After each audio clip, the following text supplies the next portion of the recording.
hari ini berkunjung ke Puskesmas tempat Bapak Ibu bekerja. Tidak lain, tidak bukan, dengan maksud dan tujuan untuk melihat, mengecek langsung kesiapan para petugas dalam melayani masyarakat, termasuk bagaimana ibu-ibu, bapak-bapak di sini memberi pelayanan yang baik. Apakah sudah sesuai seperti harapan kami atau tidak.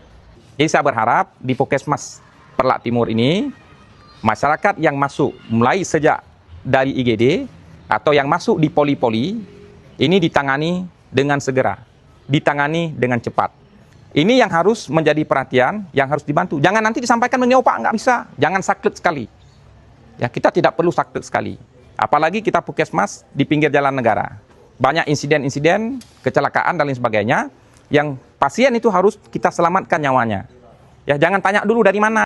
Jadi tangani dulu pasiennya, bawa dulu pasiennya, rujuk kalau perlu dengan Puskesmas, rujuk dulu. Urusan administrasi nanti bisa diurus di belakang. Apakah surat keterangan BPJS, apakah surat keterangan lalu lintas. Ya, itu yang paling dibutuhkan. Begitu juga dengan masyarakat, dia akan meminta surat keterangan kesehatan, silakan keluarkan. Ya, jangan pungut biaya di luar ketentuan, tidak boleh. Kemudian dokter yang tugas di sini berapa orang? 3. Dokter gigi, ya harus masuk. Harus selang-seling harus masuk dokternya ya. Bu Kapus menancit dengan semua lingkaran, bangun komunikasi yang bagus. Ya awak drone menancit, bangun sama komunikasi yang bagus.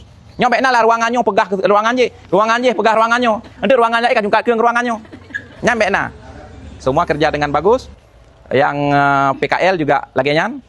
Ya bantu awaknya. Terima kasih. Saya harus kembali lagi ke ID karena bunuh lung jabak kem penampungan Rohingya. Maka lung tamong keno.